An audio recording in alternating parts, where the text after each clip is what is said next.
you, That's a good idea. told her. Yes. Okay, it's 7 o'clock. So, welcome everyone to the Village of Orland Park Planning Commission meeting of August 20th, 2024. We could all stand for the Pledge of Allegiance. I pledge allegiance to the flag of the United States of America and to the republic for which it stands, one nation, under God, indivisible, with liberty and justice for all. Awesome. Good evening, Mr. Schuster. Hey, Eddie, how are you? Okay. Roll call. Commissioner Zatar. Here. Sanchez. Here. John Paul. Pat Zamparelli. Here. John Nugent. Here. Ed Schussler. Here. Nick Parisi. Here? Yeah. Okay. I'll call this meeting to order. We all received copies of the minutes of the August 6th meeting. We've all had a chance to review them. And I look for a motion to approve them or amend them or whatever. Mr. Chairman, Yes, Commissioner Schuster. move that the minutes be approved as presented. Second. Okay, motion by Commissioner Schuster, second by Commissioner Zamparelli. All in favor? Aye. Okay, thank you. I move that we open public hearings with public hearing number 2023-0915, substantive amendment, revise and update development and subdivision exactions, dedication of land and fees in lieu of dedication. Second. I made the motions, seconded by Commissioner Paul. In favor? Aye. Aye. Aye. You have the floor. Okay, thank you. So I request that the staff report be entered into the record as written and as presented tonight. So just a brief history on this. So back in November already, the Plan Commission reviewed the first version of the draft language and recommended approval of the revised impact fee regulations with the first planned update since 1994. We did some staff clarifications and administrative adjustments since then based on some of the questions and discussion that happened at that meeting.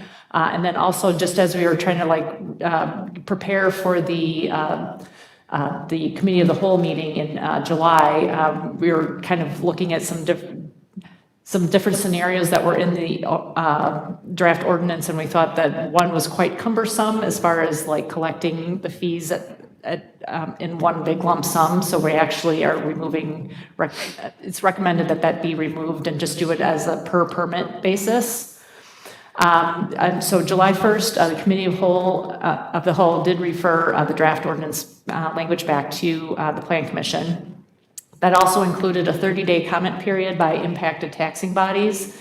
So we do have a contracted legal counsel working on this specific item, and his interactions with the taxing bodies, most notably the school districts, they were more concerned about the intergovernmental agreement language and details. They didn't have any feedback on the revised language that's being presented tonight. So tonight we're just going through the adjustments and see if you have any questions or concerns, and requesting a recommendation for the Board of Trustees. And that is slated for September 16th for them to make a decision on the ordinance itself. And the implementation is expected to be roughly 90 days after the board, assuming they approve it, after the approval. That would allow time for the intergovernmental agreements, or IGAs, to be finalized with the various taxing bodies, which is a requirement in order for us to collect and distribute the money for that specific entity.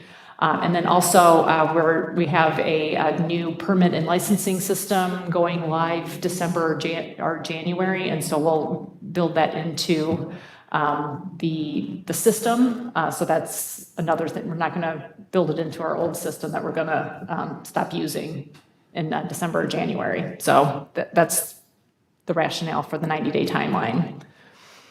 So some clarifications, just reviewing the clarifications from November. So the land value is now valued at $300,000 per acre. We just had $300,000 in the language, so the current code actually has $90,000 per acre, but you know, the value of land has gone up since the last ordinance, so that's why we're at the $300,000 per acre. The park ratio clarification is based in the impact fee calculation is 7 acres per 1,000 population. The 10 acres per 10,000 population, 1,000 population is based on a plan commission recommendation. And then also in lieu of the transportation exaction fee, which there's a lot of rules and requirements, state regulations that just make it very cumbersome to implement that fully, that we are looking at a public infrastructure impact fee, and the transportation improvements will be funded by other sources. So infrastructure may include like sidewalks, streetlights, curbs, et cetera, but just the streets will be funded by another funding source. Adjustments since the November 23 Plan Commission meeting, we actually had Park District in the language, which is not really the case for us. It's either our like Parks Department or Park Entity is more appropriate. So we adjusted accordingly throughout the language. And then something I alluded to a few moments ago, collecting the fees upon issuance of each individual permit. And removing the lump sum option for a developer for the ease of fee calculation for staff and administration by the village.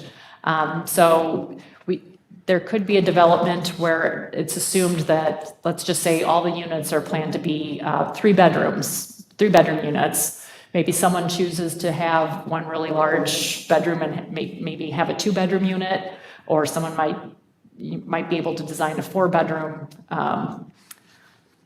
unit. And so since the fees are based on number of bedrooms, if there's a lump sum payment up front, then we have to kind of keep track of who has what and see, you know, once we get to a point where, you know, okay, we've used up like the allotment that the developer has paid. If we wind up having more bedrooms than originally planned, then we have to kind of chase down new fees, and sometimes, you know, developers sell off lots to other people, and we just felt it was more appropriate to collect the fee at the time of the permit for that specific unit, because then at that time we'll know how many bedrooms that unit has. So just easier to administer from a staffing perspective. And then also the draft in November was looking at capital costs for various taxing bodies, and basically throwing out the high and low cost and kind of averaging the 8 remaining years.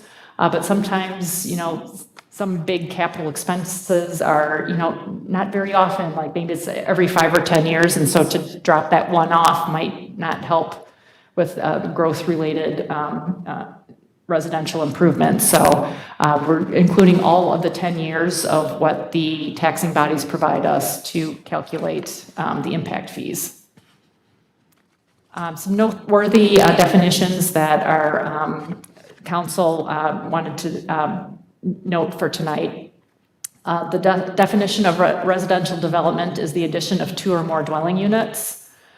Development and development approval include capital improvements that require a building permit. It can, but does not have to involve a subdivision or plan development. Capital costs and capital improvements that are to be funded by this ordinance are broad enough to include like building rehabilitation and expansion, and not just build brand new. Improvements is detailed for the purposes of the land improvements that are required to be completed prior to delivery of the title to a school district if it rises to that level. And then also village public infrastructure to be funded under the ordinance in place of the road impact fees, which we currently have and are phasing out. They're detailed but limited to village capital costs that are attributable to the residential development. The staff recommended action is to accept and make findings of fact as discussed at this Plan Commission meeting and within the staff report dated August 16th, 2024. And staff recommends the Plan Commission recommend approval of the Land Development Code amendment as presented tonight, Section 5-112H, as presented in the attached report titled Amendment Report, Development and Subdivision Exactions, also dated August 16th, 2024. Do you have any questions? Well, we'll go to our commissioners. Okay, sounds We'll good. start with Commissioner Zatar. Well, I wanted to, I wanted to give you the floor here first. I mean, we miss you. I appreciate it. So here, I'll ask my question in an interesting way. Your presentation, do all the bullet points in your presentation cover all of the changes you've made since the last markup we reviewed? Yes. So these bullet points were the items that were discussed in November. And then, so the adjustments since November 23, they're basically the three adjustments. So the lump sum is actually listed in like the law enforcement fee, the fire and rescue fee. So they've been extracted out of each section, but that's the concept that has been. Yeah, I just remember Updated. the last time I'm not a fan of this packet, because I would have rather had just had one markup, so we could see what's changing. And I think we got that in November. And so what I'm hearing is November, we all agreed and approved the markup version, and then only a few extra things have changed since then. But I can't tell because we have a huge packet here that says delete this and replace it with this. So really hard for me to know if what's changing, right? Other than the presentation. So again, I'm not a fan. I'd rather see a marked up version. And then I guess my other comment is, since you've changed it, do you now have to do the whole cycle of approval again? Go back to the board, go back to a waiting period with the public for comments, or no? No, this is part of the original publication from for the November 23 meeting. So it was referred back to the Plan Commission, and it will go back to the Board of Trustees. But at that point, we're expected them to approve the ordinance, What's the or 90-day at least make a period? decision on the ordinance. Well, they approved it last time, right? The board hasn't approved it yet, no. They referred it back to the Plan Commission because of these three changes. So to get your opinion on that, so they can take that into consideration when they approve or make a decision on the ordinance in September. Okay. I don't have a problem with the three items. I can't tell if that's all that was changed though, so that's my disclaimer, but I don't have a problem with those three items being changed, so good luck. That's all, Thanks, Joe. no problem. Commissioner Sanchez? Yeah, likewise, just reading the three changes, they're pretty self-explanatory. Do you have any other questions? Thank you. Commissioner Paul? Yeah, I have a question on the. Would you do your microphone? On your mic, Hear me? That's not, There you go. Mic's broken. Sometimes you. there we go. Yep. Thank you. Okay. Yeah, on page 14, with we're talking about the age-restricted residents, and it's like under student generator penalty. So if I'm understanding this right, like if you're a retired person and you live in one of these facilities and you inherit grandkids or something, you can't send them to school without getting whacked on penalties? I mean, don't they pay property taxes? Yes, they do. So why would they get penalized for having somebody go to school in that district? that they pay taxes to.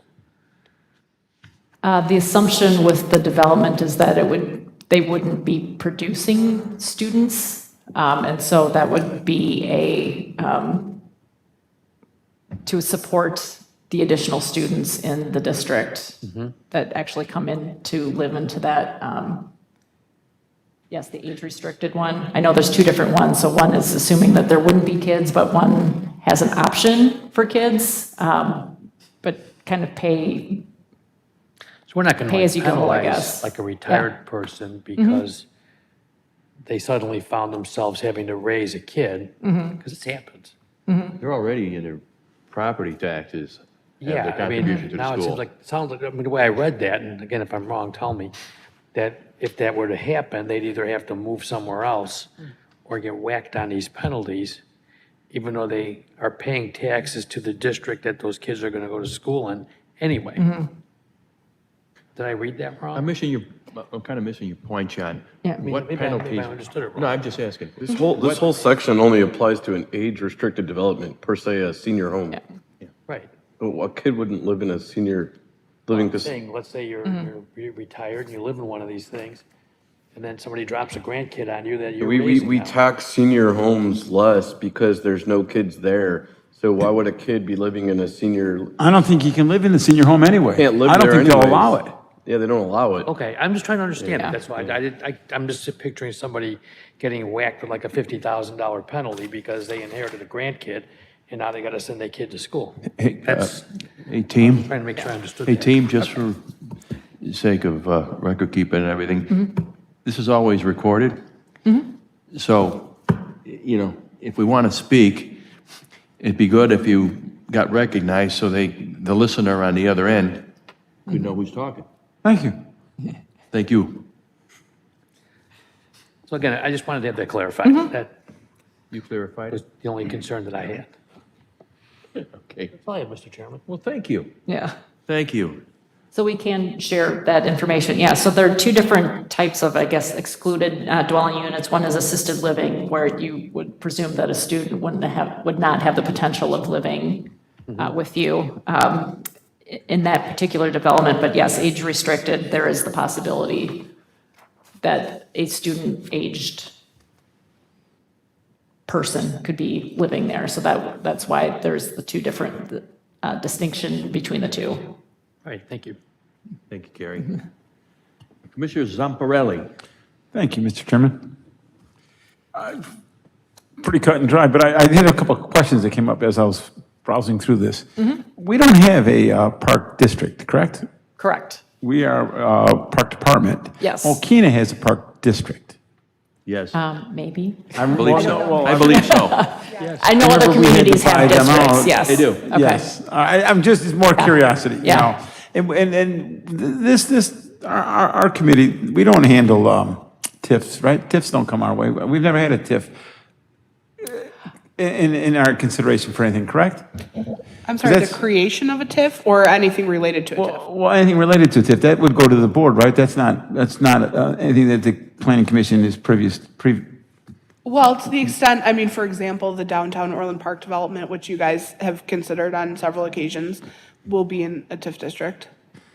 So you do consider sometimes areas which are subject to a TIF, Okay, that's right. Yeah, but not the creation. That's already worked out and all the things are worked out and it just comes to us Correct, and we're not yes, making a vote. correct. I was more curious as I was browsing through this. It came Yeah. with more questions than anything, so. Christine? What else did I have? I think that's it. It's pretty, somewhat cut and dry, but I guess back to Commissioner Paul's point. I know the associations don't allow it. They're not going to allow a child. I mean, that's why they have them in the rules. So, and I think, as Commissioner Zatar said, they're taxed less. So there's two reasons why I don't think that major impact would come to play in this. But that's all. That's my 2 cents. Thank you. Thanks. Thank you. So, not Oh, I expecting, should, you were looking at me, you and me? Gotta get. no, I'm saying, I'm the one who says it's on tape, but I should at least have the courtesy of recognizing Commissioner Nugent. You were staring at me. And they can't hear me nodding my head. Not knowing Commissioners Paul and Souza's question, I was thinking about the same type issues, but kind of overlapping both. So like 8,000 West 142nd, those ranch duplexes, what's it called? 8,142nd? Was it Gene's Construction maybe? 80th and I was marked. Where? 80th and Oh, yeah, 143rd, Luxury yeah. duplexes. That's next door to my house, yeah. That's not an age-restricted development. Yeah. Well, no, No, no, Marth. You're talking 143rd. Marsh. It's either Marsh or Gene's, one of those two. Marth. Yeah, no, Gene's is over here, so it's Marsh. Anyway, so Marth. they ended up with no kids, right? But they're not officially 55 and older. So he has to pay like any other development, correct? Yes. Even though they're gearing it towards the 55 and older crowd, it's not officially, a family could have bought there, they just didn't. Or maybe, yeah. Let me has just the mention potential. that senior housing as categorized is defined in the Fair Housing Act.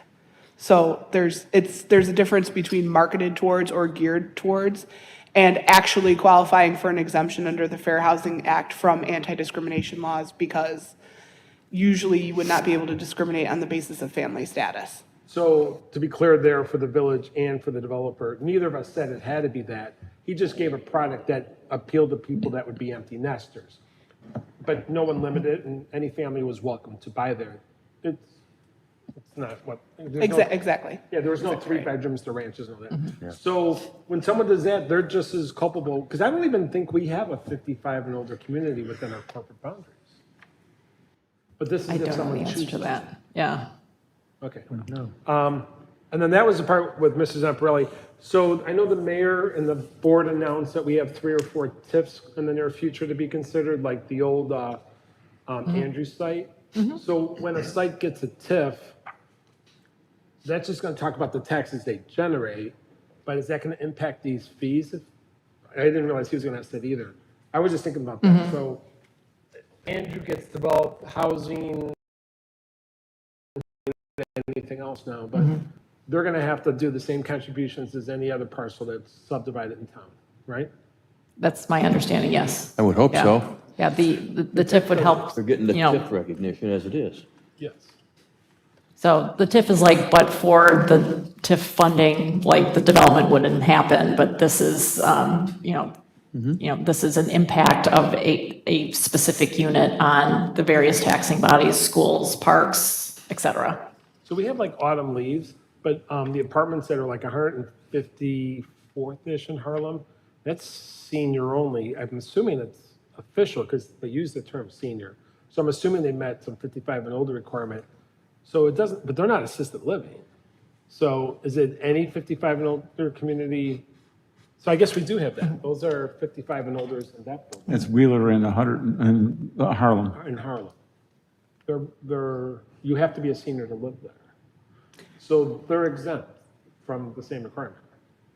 Assisted living, yes. No, but see, that's not assisted living. You have to be able to take care of yourself. He's talking about Okay. a senior community, like, for example, like a Del Webb or a Villages or something like that. You know, that would be an example of a age-restricted community, but not with services, like Okay. assisted living services. Yeah, okay. Okay. So that'd be the other part, or the the last thing with age-restricted the- category. Del Webb? I don't know the exact math, but like, the land beyond Sportsplex where we have really large farms left.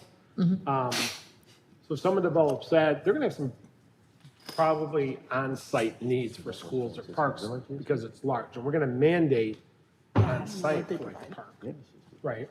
So with Yes. the language here, because we decide based on this ordinance, when you have to have an on-site park. correct? Yeah, so the tables within this ordinance has, the fractions of contribution for, based on number of bedrooms and the different types of, So if someone in that southwest quadrant of town creates a mini Brook Hills, we're gonna sit there and work with that developer and say, this is what you gotta do for park and green space. And it's gonna have to be on site. yeah, so Can I the respond? formula will help calculate what that particular development would need to either provide or cash in lieu. I'm done, but I'll yield. Mr. Chairman, may I? Commissioner Zamparelli, yes. I believe that's all part of the Spring Creek, am I right, Ed? All that behind Sportsplex, that's all Gallagher Henry. And Spring that's Creek, got a yeah. whole different can of worms, I believe. I think the Spring Creek development agreement has expired, Yes, it it expired in expire? January. Yeah, it expired in January. 20 years, I believe. This past January? Okay. Yes, All right, so that's over. earlier this year, yeah. 'Cause they had a higher density there, if I recall. So, but it's over, so never mind. Sorry I interrupted. I mean, there's certain documents that are still like part of the LSPD zoning, but yes, the actual agreement itself expired at the end of January, I believe, I mean, yeah. I'm sure we got 15-acre sites hiding here and there, or like the land beyond Wolf between 139th and 135th. You know, there's independent parcels that may come forward, like 40 or 50 acres. But the southwest quadrant, Sportsplex to the city corporate limits, that's the only really large parcels left, right? Everybody else is small, well, Andrew Corporate, that and piece. Andrew Corp. Okay, I'm good. Thank you. Commissioner Schussler? Thank you, Mr. Chairman. First, let me say I agree with the concept of the land cash donation ordinance.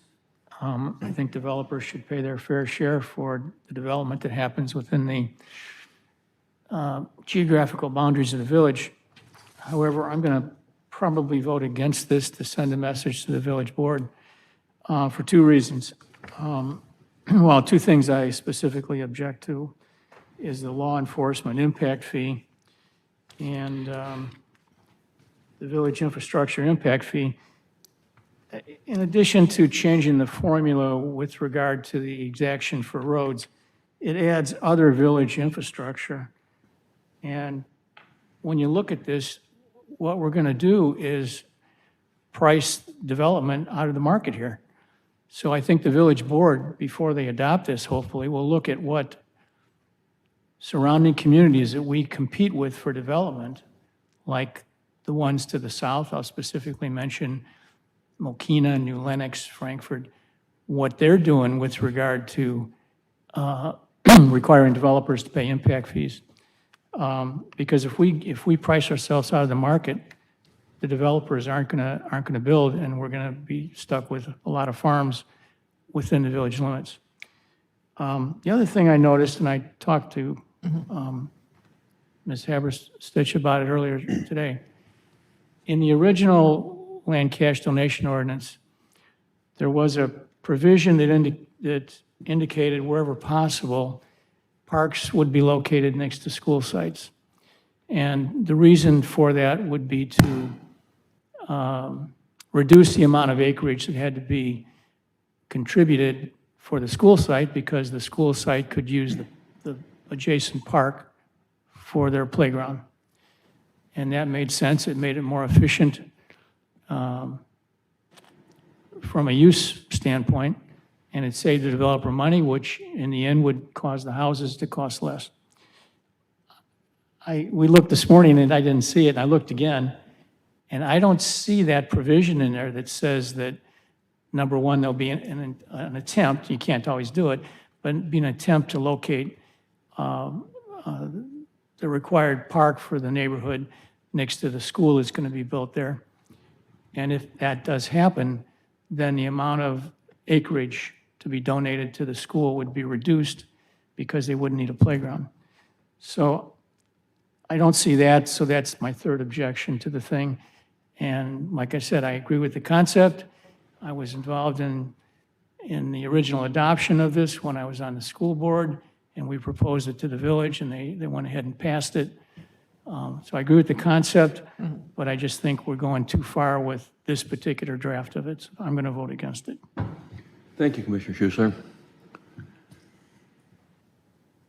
I would think that when a developer is, taking a parcel and in planning the whole thing out, I would think that one of the considerations they would have that would come up during the approval process is obviously the idea, whether it's for monetary purposes or whether it's just for making more sense in developing that community, of the benefit of having a park by the school.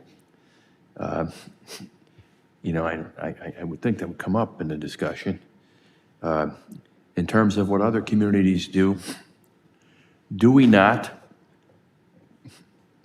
when we're drafting these things, don't we look at what other communities do?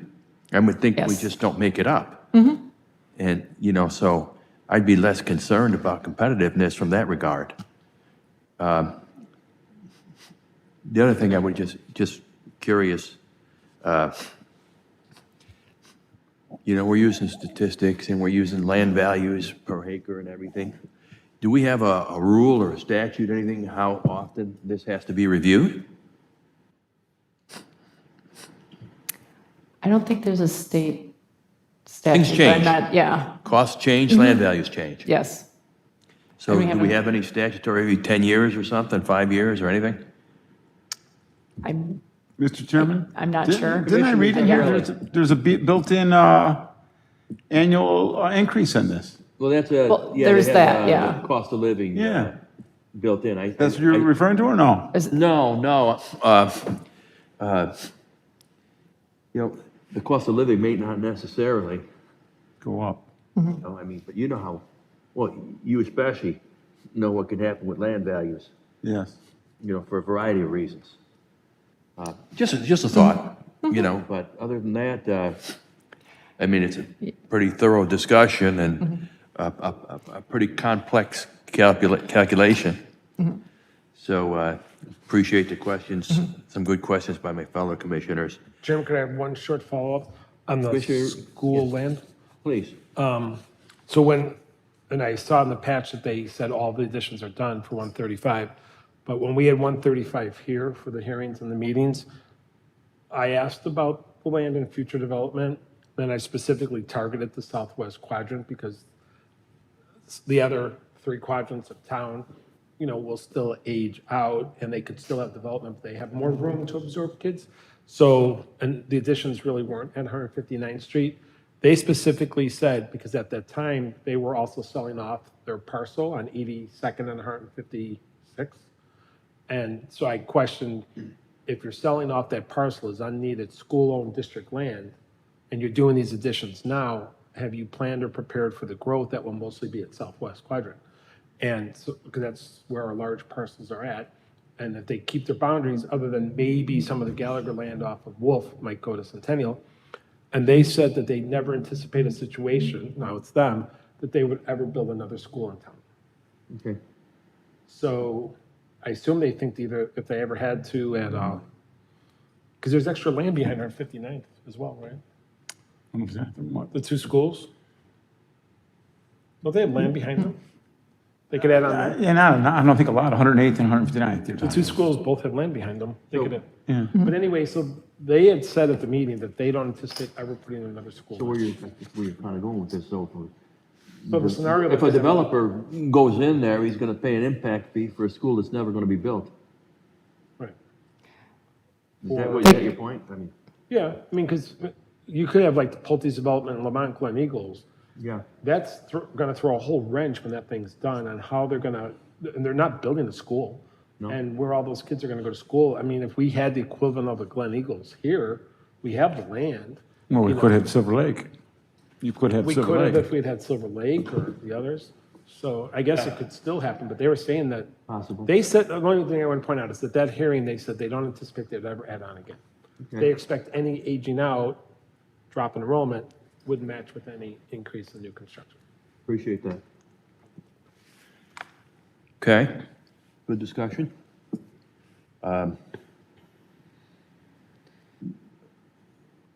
Unless there are any other comments, I would entertain a motion. Mr. Chairman, if I can find the motion, I'll make it. Should we, Where is it? It's also available on the screen. Someone who's going to vote yes. hey, are you going to read the recommended motion? Yes. Okay. It's available on the screen if you'd like. Carrie? The recommended motion is available on the screen if you wanted to read from that. Oh, right up there. Oh, Yeah. I got it. Commissioner Nugent gave it to me. Thank you. Mr. Chairman, Yes, sir. regarding case number 2023-0915, Move to approve the staff recommended action as presented in the staff report to the Plan Commission for this case. Second. Motion by Commissioner Schussler, seconded by Commissioner Paul. Commissioner Zatar. I'd like to abstain. Okay. Commissioner Sanchez. Aye. Commissioner Paul. Aye. Commissioner Zamparelli. Aye. Commissioner Nugent. Aye. Commissioner Schussler. Nay. Nay. Okay. Yeah, I can vote against my own motion. Just like I could make a motion that wasn't the staff recommended motion if I wanted to. Yeah, that's what I thought you were going to do. Chairman Parisi, aye. So we have 5 ayes, 1 nay, and 1 abstain. So the motion is passed, and it will go to the committee of the whole before it goes to the board, since it's not a unanimous vote. Correct. So thank you all. Thank you. You did it. That's why you don't want to be. I move that we close, public hearings. Second. Seconded by Commissioner Zamparelli. Aye. Aye. Aye. Aye. Aye. Joe says aye. Aye, aye. Okay. Is there any other business? No. So I move that we adjourn at 7:37 PM. Seconded by Commissioner Schussler. All in favor? Aye. Aye. Thank you, everybody. Thank you.